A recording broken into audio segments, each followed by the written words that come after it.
Get out of here. There we go. Turn it down. We could actually get you out of here.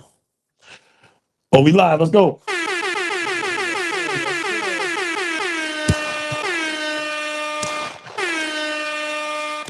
Yo, yo, yo, yo, yo. Welcome to another episode of What's the Status? Travis. I'm your host. You know the vibes. Trav over here. Special guest is in the spot. Mag, number 2, aka Miguelito, aka the owner of the establishment that allows me to do what I love to do. What up, Joe? Yeah, just chilling, man. Appreciate you holding me down. Shout out to the other co-hosts, Just Right on Play. Shout out to my man Alejandro. They both was busy today, so I figured I'd get my boy in here. You'll see him more often as well. First off, as I always do, like to give a little bit of an introduction. We did this before last time when he was on. However, he is a man of the people, a man that is doing a lot for his community, a man that is an entrepreneur here in this community, a minority entrepreneur, a very quiet angel that's always out here looking out for himself, his community, as well as the people that he loves and cares for. So we always appreciate those like Miguel in our lives. But however, he is also a very intelligent young man, an OG of mine, and somebody that has a lot of input on things that are going on. Some of the bullshit that Travis brings to the table, like What's the Status, Travis, as well as real life and real worldly things that is going on. So I want to give a round of applause to my boy. Thank you for popping up. Having a conversation with me, chilling with your boy. What's new, man? How you? Tell me something. Man, can't call it, man. Just living life, trying to, work these days out. And right now, just staying busy. I just started basketball. Varsity's starting up. So we got trials coming Monday. So we've been running a bunch of open gyms. So staying on top of that. Yeah. Pop Warner football just ended, but Pop Warner for me and itself still going because like two of my cheer programs made it to nationals for the first time. Let's go. So congratulations to our Mighty Mighty team and our junior Pee Wee team. They're going down to nationals in December to North Carolina, where nationals are being held at this year. Typically it's in Florida. This year they changed it to North Carolina. So that's what's up. We got a lot of things going on. We got a lot of fundraising going on because it's a big number to fundraise, get some money together for the ladies to make it down there. But one way or another, we're gonna make it happen. For sure, man. Long to talk again.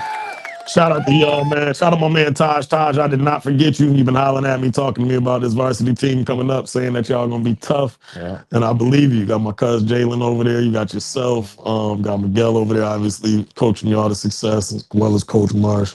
At one point, we will see my man. I'm sure be the big dog over there as he put his foot in all the other sports here in the community. So, man, we just looking forward to seeing him go through, man. For me, it is my favorite time of the year, though, brother. Now, listen, man, me and Miguelito's over here. We're going to tell y'all something real quick. The weather 41, I ain't got to get to it. I'm kind of mad. Ladies, put your dresses up. Niggas, get your long johns out. It's 41 degrees. Hookers, hookettes, harlots, and motherfucking back outside boys. Please make sure you stay warm in this bitch while you're out here hooking around. All right, please. Now, skipping that shit, I'm going to tell y'all niggas something right now. Okay?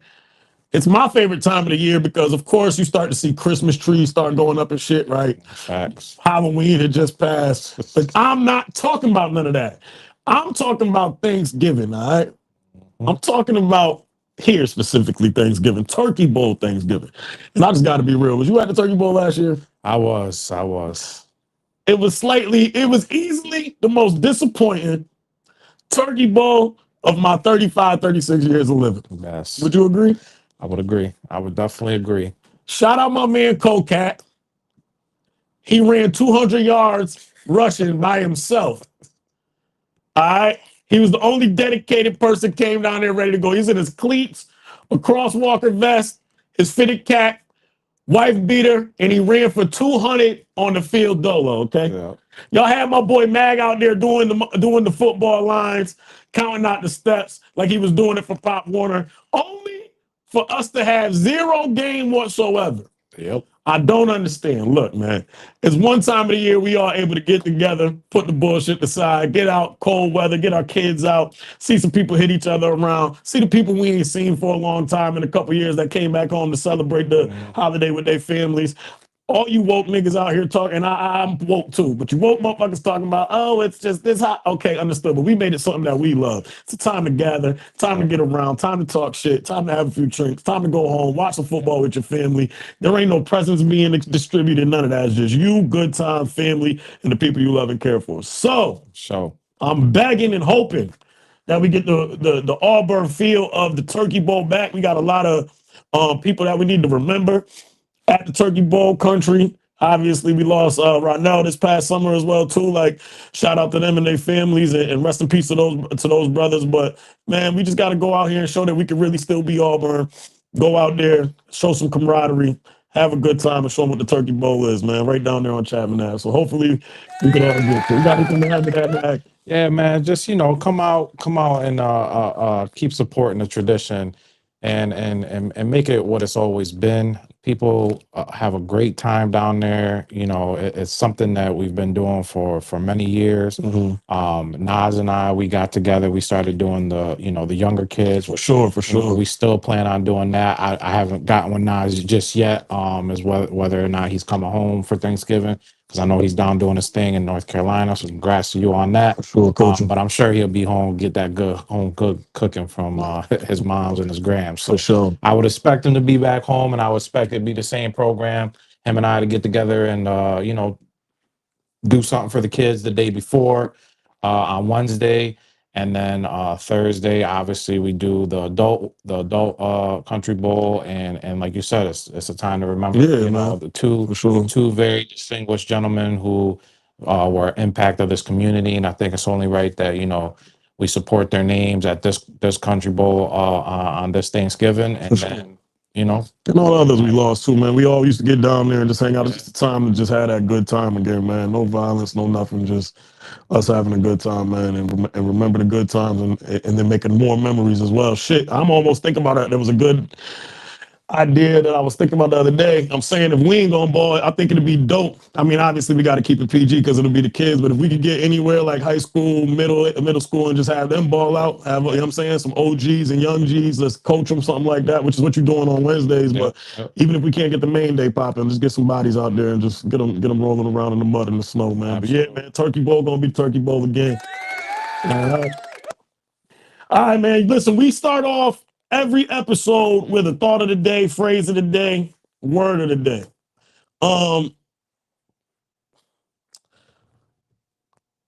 This one for me is, I want to say, fuck it, I'll just get into it. Find some business of your own. Being miserable or lonely is never good, but being miserable and lonely,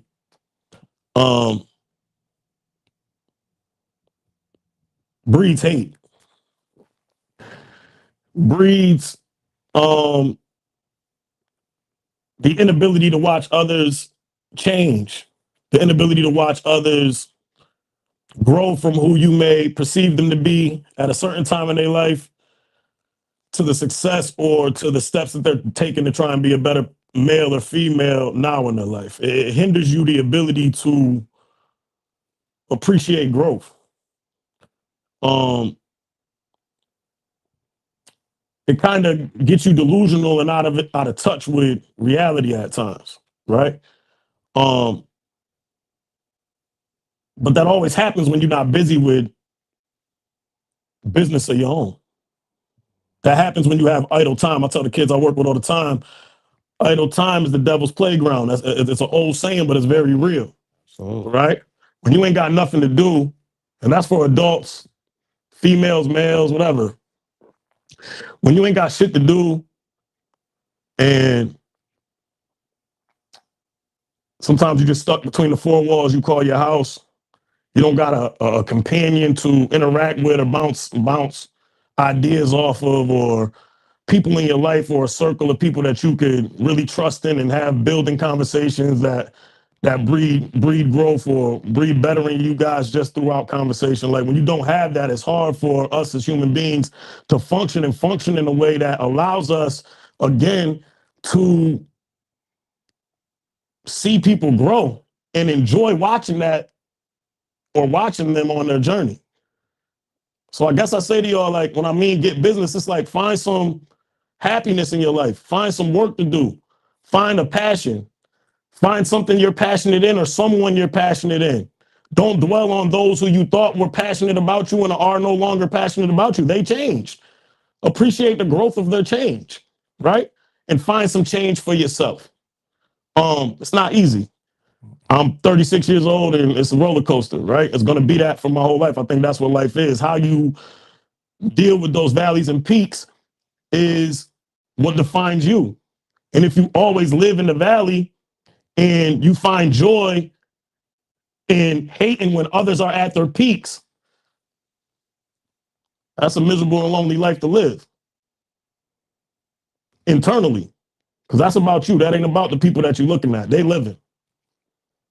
And when you grow and you even learn through when there's turmoil, how to grow in that, how to grow with your significant other, how to grow with your mans that maybe you fell out with. You learn that as you continuously try to get business of your own. Because ultimately, as you're going, it's like, damn, as I look back, I'm not in that sour space anymore. How can I hold myself accountable going forward? How can I go back and talk to this person and be like, this is what I did to contribute to us being here? How can we go forward? Doesn't necessarily mean we're going to get money together, do all of that, but at least we was able to broach and grow through that conversation. So I just wanted to say that. What does find a business of your own or being lonely and miserable, anything of that nature that I said, Mag, mean to you? What does it mean to you? I mean, you hit it right on the head, man. That's just a lot of miserable people, man. You deal with it every single day. If somebody could live a day in my life, I deal with it on a daily. When you're dealing with different mothers of your children, Yeah. you deal with that, and it doesn't change. And you know, a lot of people would ask, you know, how do you keep it together? And at the end of the day, I let God take the steering wheel, man. You know, you can't change how people are, whether they're vindictive, you know, and their ways. You know, as long as they're set in their ways, there's never growth for them. For sure. And you know, it's just an unfortunate situation, but you know, life goes on, life moves on, and you know, I can't look what's happening Behind you. Sure. me. So you know what I'm saying? I just keep one foot in front of the other. As long as my kids are good, as long as my wife is good and my family's good, you know, friends and family, you know what I mean? I continue to move on and don't let the negativity get me down too much. For You know what sure. I'm saying? You deal with a lot when you're in different types of positions. When you put yourself out to the community, you make yourself vulnerable. Of course, you know, everybody's not going to agree with you, and that's okay. Yeah, you know what I'm saying? sure. And you can't sit there and dwell on what people may think of you or what they may say about you. As long as you know your worth, and as long as the ones around you that matter know your worth, that's what's important in life. And if you get stuck on dwelling on what others that are not important or don't define you, who you are, you know, as long as the ones that really know who you are, then just keep striving and keep doing better for yourself and for the ones around you. Don't get caught up in the devilish ways of wanting to hold you back from growing. That's all I really gotta say. For sure. Shoot the niggas down, Max. Nah, I'm fucking with you. Nah, man. Don't leave me hanging, trash. I can see you, but nah, man, for real. And like I said, it's not just like I said, it ain't a thing for us to complain. There's not really space for us as men a lot of times to do so. And I don't think this is a complaint. I just think this is keep your head down, stay focused on the work, stay focused on you. And those who's supposed to be there when you're doing that will be there, and those who ain't. Yep. Sometimes it's something that you think should, and it just ends up they fall off the track. It's life. Feel me? Sure. All right, moving forward, man. Something more lighthearted. You know, we got this segment we call Not So Quick Hits, so we're just gonna get into it. Have you seen the Michael Jackson trailer for the new movie coming up? I seen a snippet. I didn't see the whole thing, but I'm just like, What you mean? What's the ab about? What's the ab about, Mr. Mag? I don't know if they're gonna get it right, man. They're talking about a real, genuine part of history. And you know, if you don't get it right, if the facts ain't there and all that, I don't know if it's gonna be good or what, man. But I'll be there to watch it for sure. For sure. I think we all got an attachment, especially from around our age group attachment to like obviously is not. I think the Jackson Estate is the ones who are doing the movie. So I hope that they could get things accurate in that space. However, the biggest takeaway I have from was why is that nigga nose so big?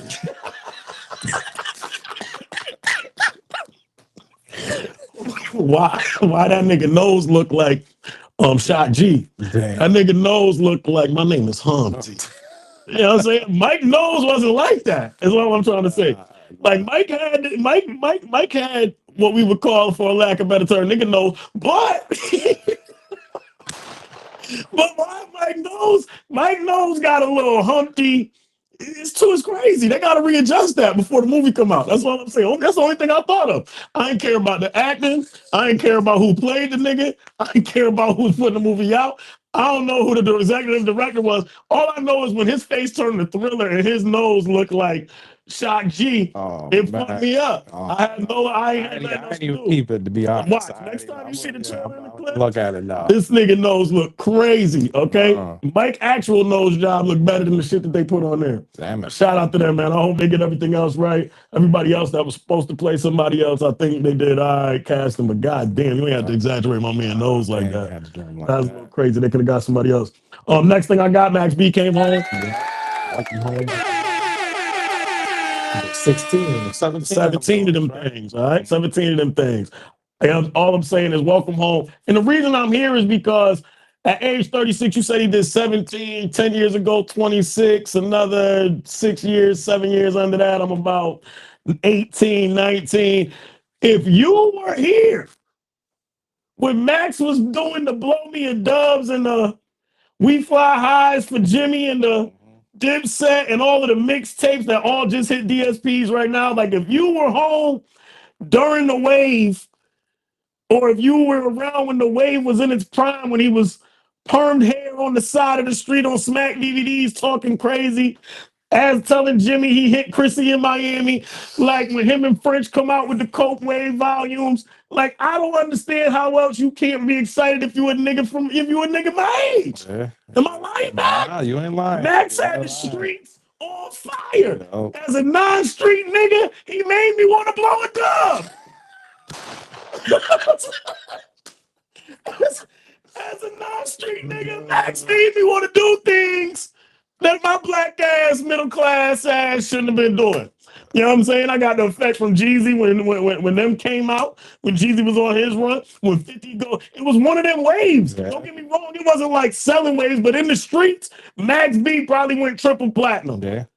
His effect mixtape. If you talk about mixtape eras, he ain't up there with. He might be like B class, A- class of the generals of, like, we talk about Wayne's mixtape run, 50 mixtape run, Jeezy mixtape run. Them probably the 3 best mixtape runs ever had. But then when you got a nigga like Max, who really didn't have a big commercial album. And all of his hits, when you was hearing them, was either coming through Jimmy or pause. That was crazy. Coming through Jimmy, shot, fired.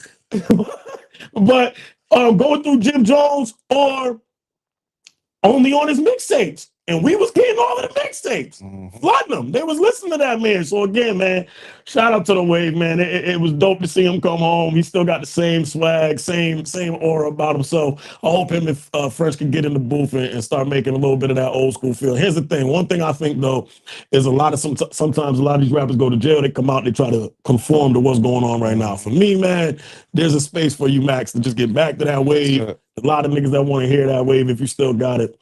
And I said, you got anything to say about boy Max coming home? Yeah, man. Like I said, welcome home. Obviously, nobody knows him personally on this level, but we heard him back in our era, and he was on the top. He was a wild dude before.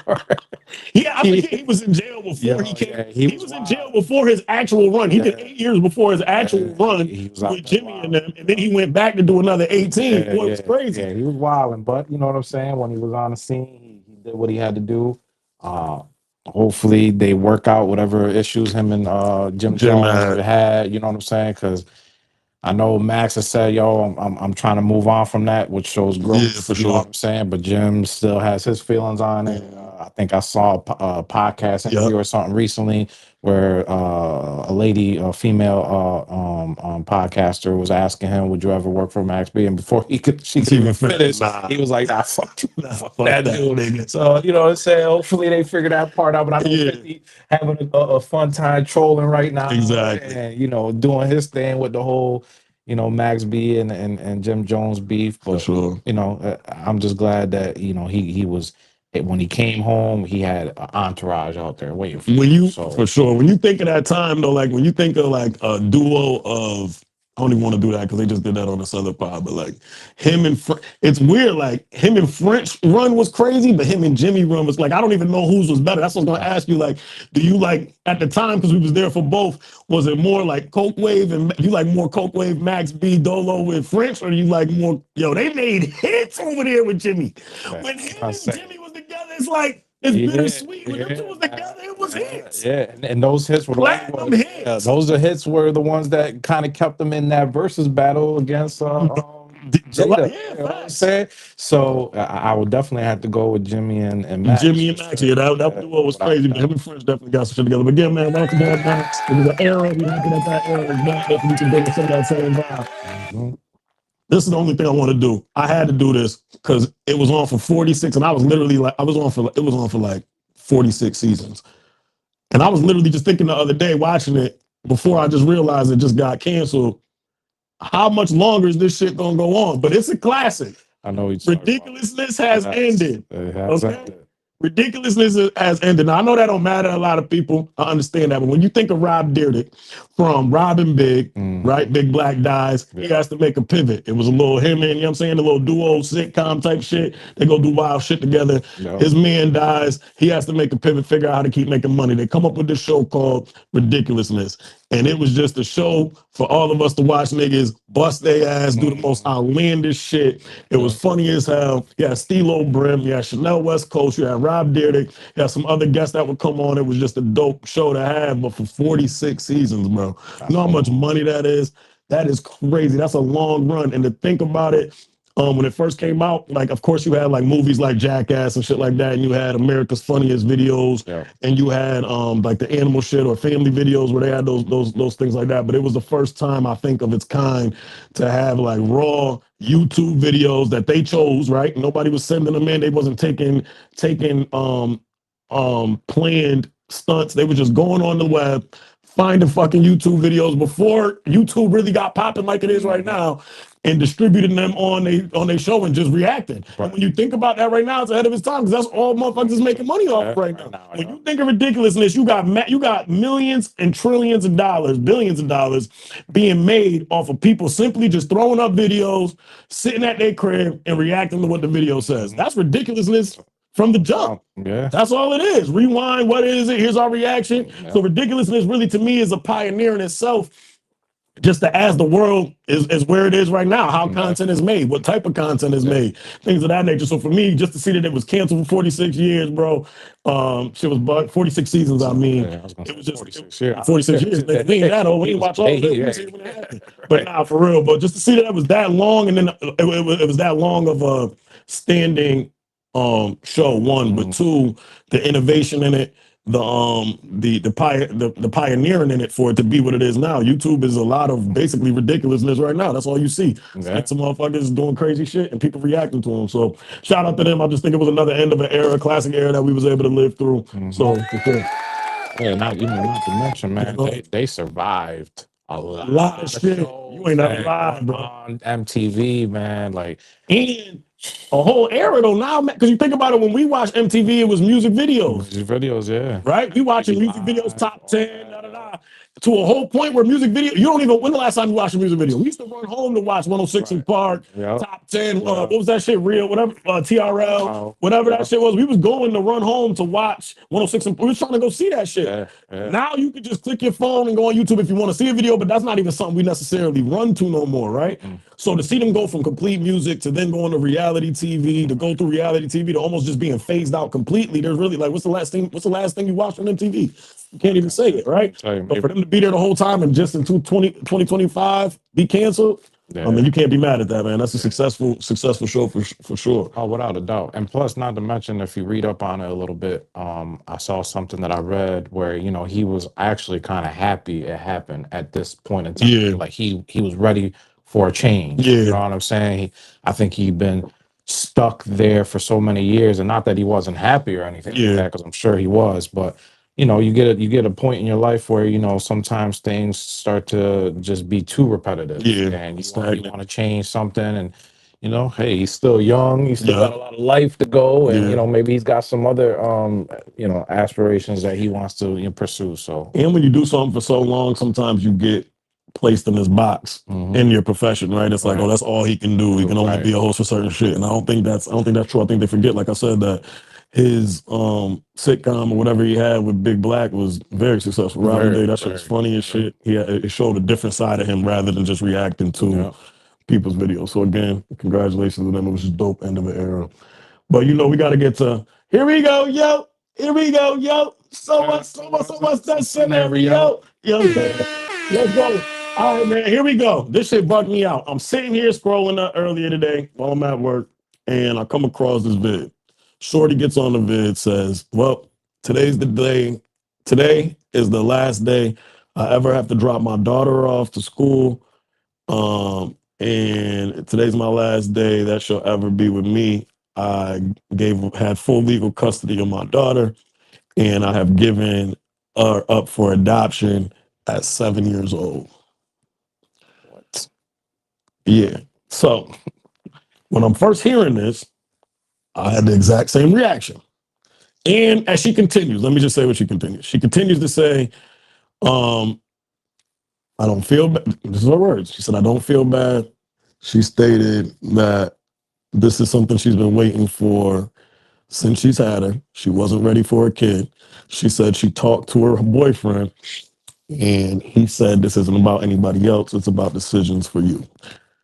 When you hear it that way, I had the exact same reaction you had. Mhm. You piece of shit. How could you leave, right? This kid in this situation for so long. But then after I got out of my emotional response, I had to ask myself, is it better for the kid or is it not? So I leave to you.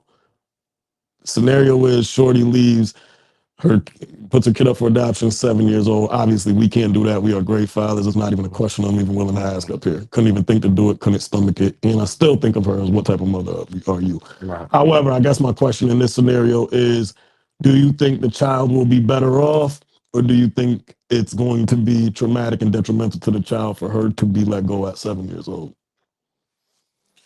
See, that's tough to. It's really tough to give a definitive answer on that, because I don't know the situation, their Yeah, home life, what yeah. that was like. You know what I'm saying? If we're talking about a child that was being abused, Mhm.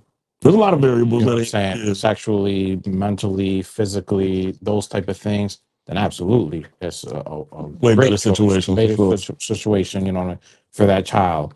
But no matter how you look at it, man, that child is going to be forever scarred emotionally and mentally, Yeah, man. whether it was better for her in the long run or not, because she's had somebody who she looked at as her mother for 7 years, and now all of a sudden mom is just like, yo, that's it, I'm putting you up for adoption. Yeah.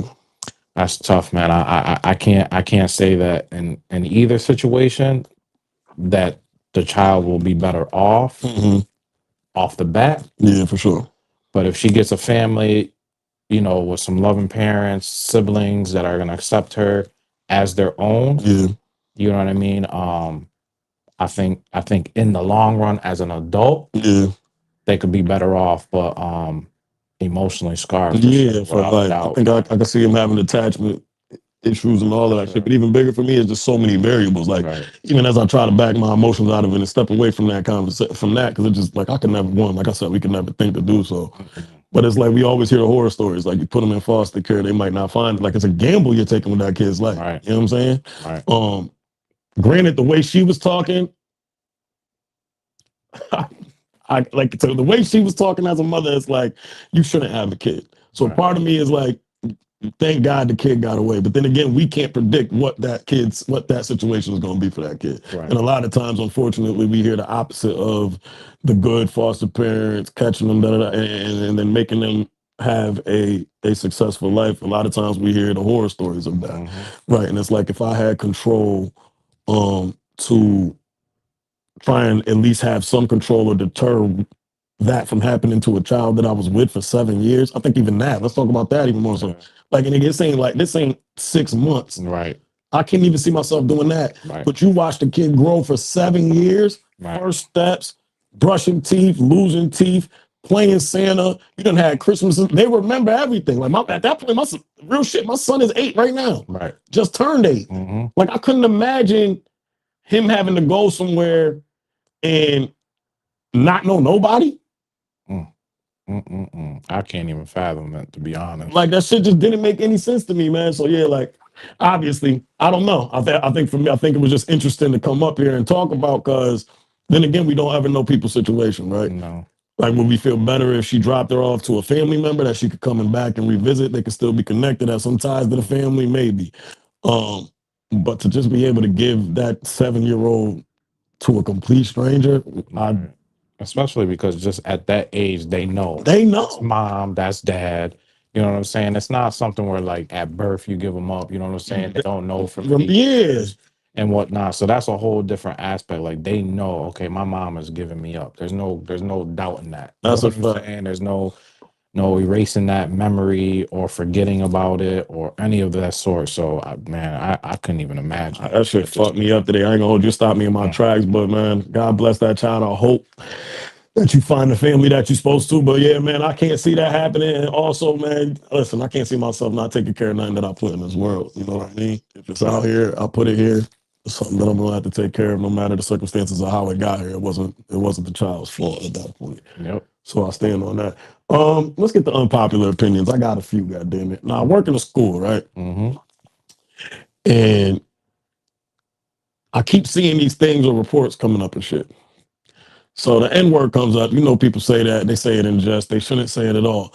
But there's this thing that keeps coming up that I'm confused about. Back in our day, man,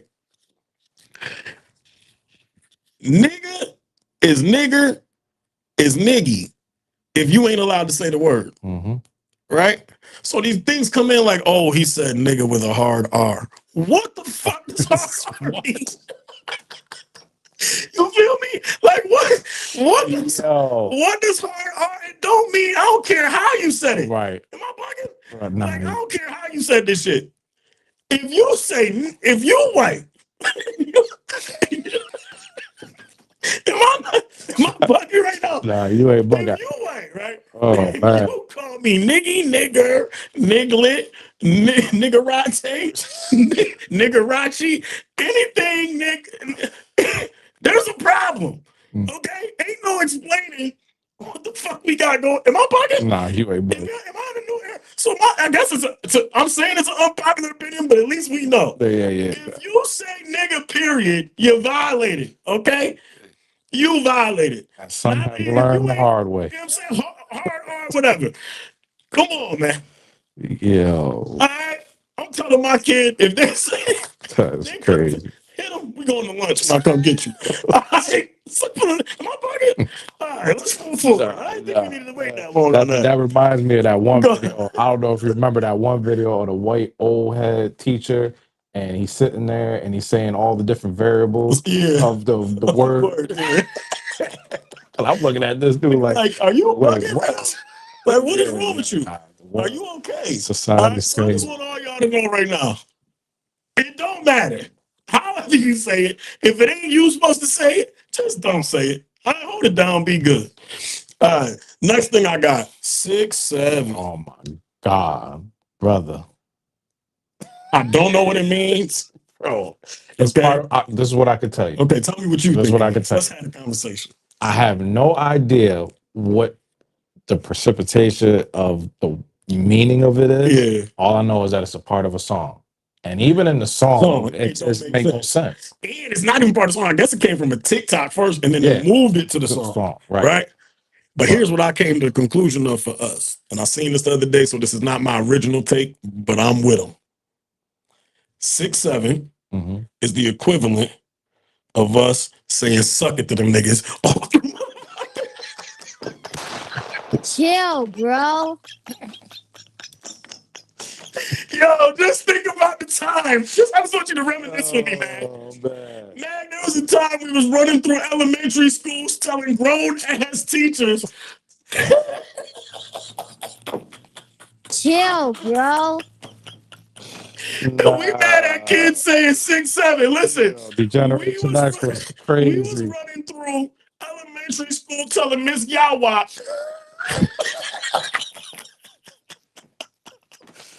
We was running to lunch telling Miss Hunter, bitch. We was wilding. Yeah, so I can't be mad. At least they got numbers. Yeah, right? Yeah. But yo, I seen the meme the other day and said, hey, yo, this generation's version of suck it is 6'7", and it just fucking blew a light bulb for me. Because as much as it don't make sense to them, it made no sense while we was running around here telling grown ass people and women's grandmas and aunties. I mean, but we have more. We have more of a definition on where this came from. That's from the Generation X wrestling. You know what I'm saying? So there was a meaning behind it, and they know where it came from. We still had no business doing it. Absolutely not. Absolutely. We shouldn't have been telling them old white ladies to suck it. At Sword Elementary. I'm sorry, my mom didn't raise me like that. Okay. Chill, bro. Oh my God. All right, man. We out here with the unpopular opinions. There's a few topics though that we have talking out here. We can't see it in the space, okay? Man, I'm still 40 is a new 20. You know what I'm saying? That boy old as shit. Now 40 new 20. That's what happened. When you get older, you get to dictate the terms of engagement. It used to be 30 to new 20. Now it's 40. It's 40, man. You know what I'm saying? When you got money like Mag, get to do what you want. Listen, you ain't going to reach in there and grab a dollar. I know how you do. See, I know him. He was going there, reach for a dollar, talking about he broke. I can't even. I can't even afford for this skill bag to be full. That boy got way more paper than that. All right, listen. First thing I wanted to get to: U.S. shutdown. It's over with. You know what I'm saying? Some would say round of applause. Others would say the Democrats' pussy should have held out a little bit longer. What would you say as a young African American? And I think from both ends, from knowing people in the position who need those funds, but also the greater good and understanding that we got a president who's using certain things as ransom. Yeah, it's tough, man. Whether you're a Democrat, whether you're a Republican, I think what it boils down to is that, you know, they use, I word this without sounding crazy, they use the people too much to their expense. And you know what I'm saying? During the shutdown, they not getting paid. For sure. They not getting paid is what I'm saying. They getting paid. You know what I'm saying? They getting paid. You know what I'm saying? So it goes more to whatever level you're at, whether you're, you know, under poverty, over poverty, right at poverty, whatever the case may be. You know, you got federal workers that, you know, that's how they feed their families, and you know, you putting their jobs at limbo because, you know, you guys can't figure it out as two different parties. It's crazy to me. Like I said, whether it's a Democratic review or a Republican review, like how they just point the finger back and forth, back and forth, back and forth. And it's got to be a common ground at the end of the day. Like, we're here for the people, we the people. You know what I mean? Like, it's a Declaration of Independence. We the people. And it's like they've gotten away from that concept. There's no sense of compromise either. But ultimately, at the end of the day, you're dealing with, listen, we got to separate the facts. Do I agree with how Donald Trump moves, what he's saying, some of his policies, the way he uses the Constitution or things in government more as pawns in a game as opposed to real people's lives that he's affecting, right? No, I don't agree with that. But that nigga moving like a stone cold gangster. This shit is black and white. Don't give a damn. You did this for me, right? I'm gonna do this for you, right? And he ain't trying to cover it up. Not at all. But he letting looking at you straight. Hey, look, brother. he about to get pardoned. I don't care what he did. I'm about to pardon myself. My man's over here need a couple tax breaks. I'm gonna give him that. And it's to me, I guess here's where the disappointment is crazy. Because on one hand, it's like for how much longer as Democrats or fuck Democrats and Republicans, let me bring it here. Somebody keep doing something to Miguel over and over again. At some point, although you are a classy motherfucker, got mad shit to lose, you are only going to take so much. Right. You get what I'm saying? Like at some point, it's like you got to fight fire with fire. You can't just keep bringing the extinguisher when that shit keep flaming. You feel what I'm saying? So what I'm saying to you is, as a Democrat, I guess, right? Or that's what I vote on the line for most of the time. It's just disheartening to not see them sometimes get in the fucking mud. You're right about that. I mean? Like, fight back. You're right about that. Something. That's what I'm saying. And understand that in doing something, listen, you ain't in a fight unless you get hit, nigga. You know what I'm saying? You can punch a nigga once, knock him out. That ain't a fight. You knocked him out. Right. But you ain't in a fight unless you exchange it. You get what I'm saying? And what I'm saying is, as a political party, they got to figure out if they're willing to do that. Granted, New York, Donnie, they just elected him. That was big, right? You starting to see votes. Virginia, they voted a woman in there. New Jersey, a woman over there. Albany, first black mayor over there in the capital. Syracuse, New York, first black woman mayor, I think, over there. First black mayor, period, over there, right?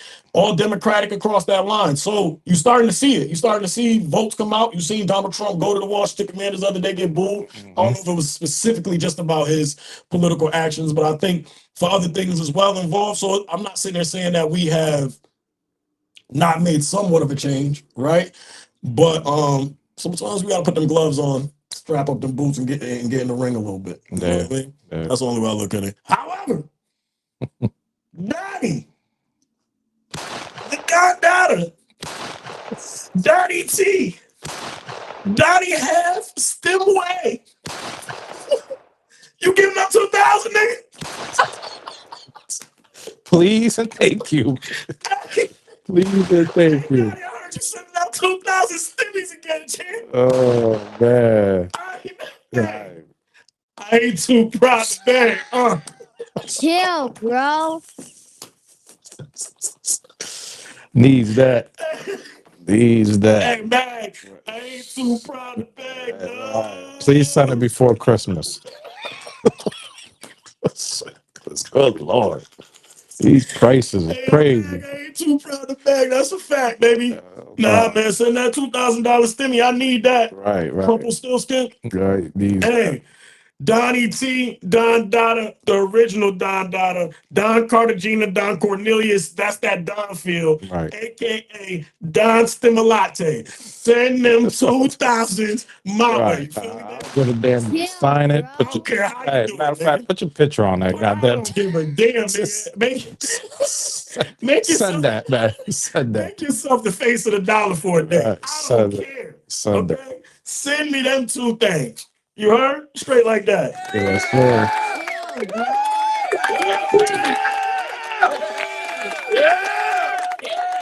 All right, y'all, man. Last but not least, last topic of the day. For me, kind of going back to the front when I said get some business, things like that. And not allowing the miserable people and things of that nature to get you down. Not gonna get into. We could get into a little bit. I do want to say rest in peace. Was it what's his name? Marshawn Keelan? Nealon, man. Yeah. Cowboys, man. Yeah, man. It was a tragic situation. Earlier in an episode, I had an episode called "Where Do Men Stash the Bad Days?" Right. And I just kind of spoke about one, like I said earlier, there's not really a space for us to kind of sit. Like you think about it, when we get with our boys, we such men and in masculine nature. It takes like a certain core group of men to really sit down and get to it. This how I'm feeling. This the shit I'm going through. This what my family going through. This what I need. This what I'm not getting at home. You know what I'm saying? Like you only have like we got groups of friends, but there's usually only about one or two within that group that you have that level of conversation with. Right. So there's not a lot of space where we're able to stash those bad days, get that energy off. So they stack. And unfortunately, if you don't take care of your mental health like we take care of all other health things, colds, cancer, shit like that, Yep. it will deteriorate. I only bring up needling again because I just want everybody, again, I'll be remiss to not be talking to y'all as somebody that has mental health things of his own, takes care of them as well. Shout out to my parents for always encouraging me to do so. It's funny, I remember a time I talked to one of my best friends and finally told him that I was addressing my mental health for a little bit. And he cried. He was like, damn, man, you don't need that shit, whatever. But it wasn't until like 3-4 years later, he was like, well, Trav, you was ahead of your time type shit. And I got to thank my mom pertaining to that. But now the last topic I got, man, is the importance of just having community, having people that you can rely on to when you are at your worst, have those conversations with. And that's just about the importance of having a support system for me, right? As young Black men, like I said, we are taught to deal and keep moving. We are taught to wake up the next day as if nothing happened. We are taught to just push through life as if we're not human beings ourselves, right? Like society always breaks us down into men, women, and there is definitely gender roles and shit that need to be had, but ultimately all human beings feel the same emotion, the same things of that nature. How we deal with them, we have allowed society to dictate what that should look like from man to female, right? For female, they are emotionally stronger and more competent because they have the freedom and space to get those emotions off, to process, to deal with them. A lot of times as men, we have to take those emotions and put them nowhere and just keep going with no resolve as to where or how we can get past our tough time. I work in Syracuse, New York. I know you guys sound like a broken record, but it's a place that I love spending time at, and a place that I'm gratified and privileged to work at. Why? Because I see kids on a daily basis just struggle with exactly what I'm talking with you about. They are tough kids, resilient kids that come from a place where if they don't, in some environments, act that way, they won't survive, right? And fortunately, I'm in a space where when they come into my care, I'm able to allow them that space to just be kids and voice and verbalize whatever pains they're going through. When I tell you some of the stories I've heard over the years, grown men couldn't necessarily stomach. I mean that. But when you think about it, if I got 13, 12, 14-year-old kids telling me shit like this, I can only imagine the parents that had nobody like me in their life that they come from and what they're dealing with, right? So again, the importance of having a support system, the importance of having the outlet, the importance of taking care of your mental health by any means necessary, and not being ashamed of doing so is kind of what I just wanted to close this on. Miguel, did you have anything that you wanted to add to that before we get out of here? Yeah, man, mental health is very important. If you're out there and you're going through stuff, man, reach out to somebody. There's all sorts of different types of programs. Even if you don't feel comfortable with somebody, a family member, a friend, go see somebody. Don't bottle it up. Don't bottle it up to the point where it can take you to a different headspace, should I say. For sure. It's very important to have different outlets. There's many outlets out there, so take advantage of them, man, because like you said, dealing with the kids, man, and the situations that you see them in, it's all over, man. And you know, I'm gonna speak on this. I'm gonna speak on this one individual in this program, Jeff Sharp for Eastwood Grizzlies Pop Warner program, man. That man, I can't say enough about him. What he does for his community, what he does for his program. I believe his VP DeAndre, like these two individuals are very, very passionate about their program, and it stems from, you know, the different backgrounds that the children that are in their programs are coming from, what they see on a day-to-day life, what these children are going through and seeing on a day-to-day life, right? I'll never forget, we were in a president's meeting and we're talking, and you know, there were some things that were going on obviously with kids are going to be kids, and you know, some, you know, back and forth on the football field that might have, you know, been looked at as overly aggressive or whatnot. So there was like the stigma against the Pop Warner program. And you know, as I'm sitting here and listening to everything that's going on, like I'm thinking to myself, like, I'm the president for the Auburn program, right? Mm-hmm. At our practices, at any practices, pretty much in the Auburn area or the surrounding cities, you know, kids they want to go to practice and they want to get gone. They want to go home. They want to get back to their home life. They want to get back to their cell phones. You know, whatever the case may be.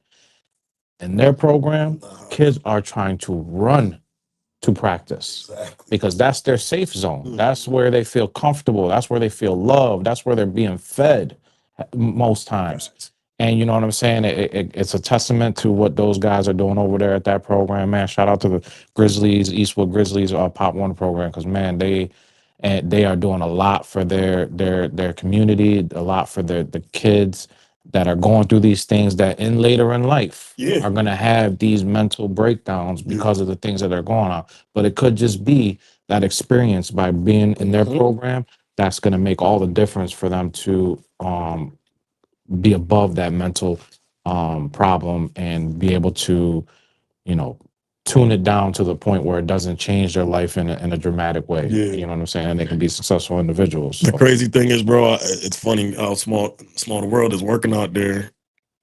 I got like 4 kids. They just go to states or whatever too. Eastwood Grizzlies. They all 4 kids, 11 I think, and 12 all go to my school. They wear their jersey at least once a week. At least once or twice a week. You know what I'm saying? And some of them kids is some of the toughest kids I deal with in school, right? But I got the best relationship with them. They respect me because I keep it very it's funny, we just had a training today where they talked about being a warm demander, right? And what they mean by that is kids need a good balance of knowing that you, for lack of a better term, give a fuck, but also hold them to a level of standard that you expect them to get to because we see something in them that they don't see in themselves. Right. And sometimes it's just having that camaraderie. It's just having a team to go to every day. It's just having a coach that you know is there for you and just gonna show up every day. You know what I mean? So yeah, man, if y'all got that, young, old, it's never too late to find it, right? Find an important support system, somebody that cares about you, loves you, and has your best interest at heart, and somebody that you could kind of go back and forth and give your pain to as much as give your gains to. Absolutely. Anything else, big dog? Nah, man, everybody, be easy. Happy Thanksgiving. Trav, thank you for having me. For sure. I'm gonna have you again. We'll be here probably again next week. I like having Mag up here. Got some different type of conversations for sure. So you'll be seeing him a lot more for sure up here. All right. Another episode of What's the Status, Travis. We the